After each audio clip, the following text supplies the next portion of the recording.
Ibebenta na natin tong bahay.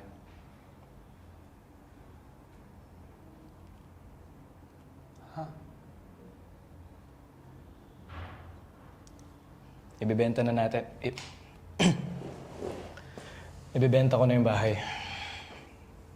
Kailan? This week sana.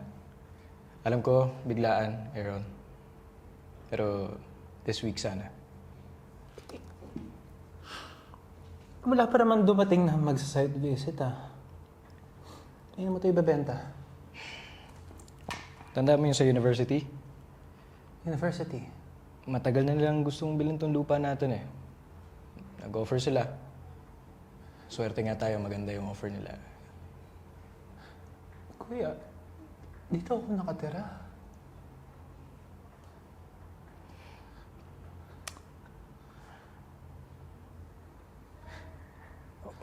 Saan ako titira, kuya? Aaron, isipin mo,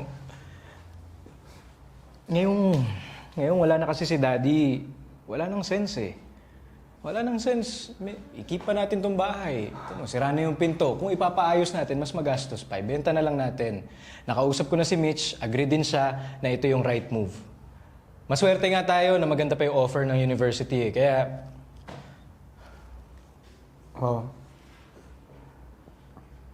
Wow. Bakit?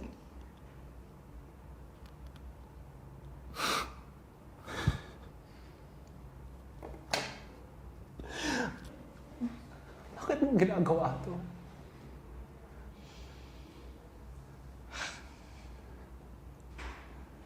Ha?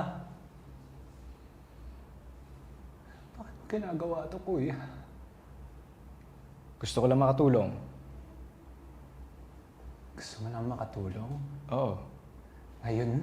Ha? Gusto mo makatulong ngayon? Patay na si Daddy. Alam ko. Patay na siya!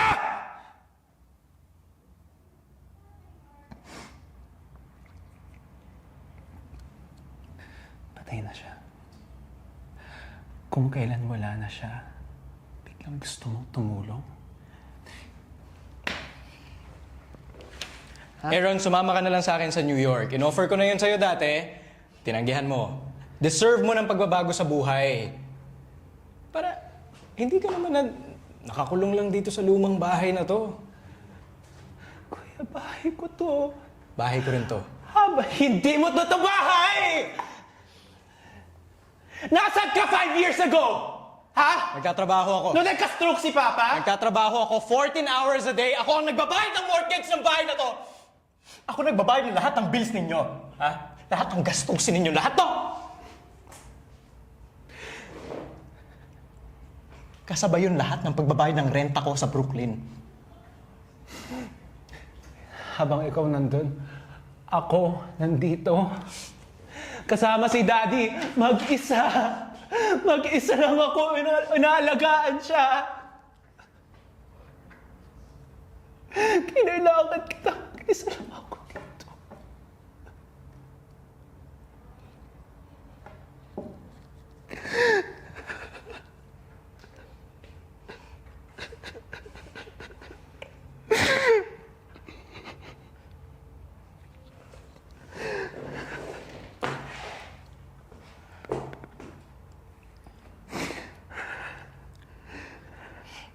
Sorry. Mabigat sa loob ko na iniwan kita mag-isa dito kasama si Daddy. Pero sinabi ko naman sa'yo, Aaron eh. Hindi mo kailangan tumigil sa pag-aaral. Di ba? Binigyan kita ng pagkakataon na gawin pa rin yung kung ano yung gusto mong gawin sa buhay mo. Kasi ikaw, nagawa mo gusto mo. Nakapagtapos ka.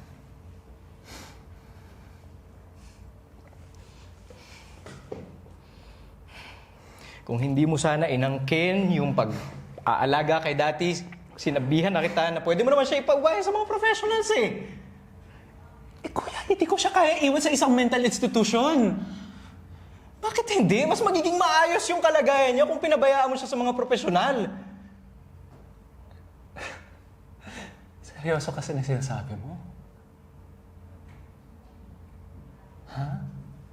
Ano? Magigilty na ba ako?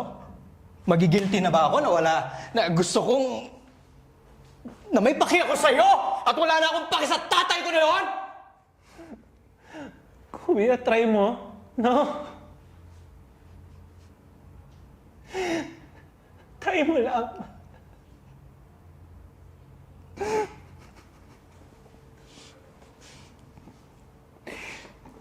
Kinailangan nandito si Papa sa sarili niyang bahay. Malapit sa university, malapit sa mga estudyante, malapit sa lahat ng mga nagpapasaya sa kanya.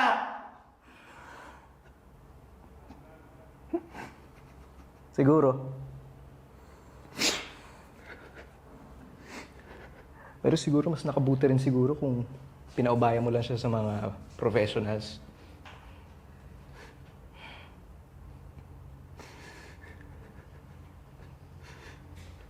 Aaron, inuulit ko. Sorry kasi iniwan kita dito mag-isa. Baka naramdaman mo na kinailangan mong akuin lahat ng problema. Wala ako.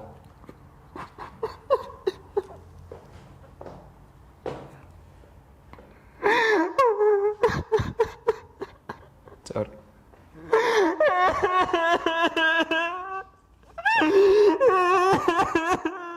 Hindi mo kasalanan. Daddy! Daddy!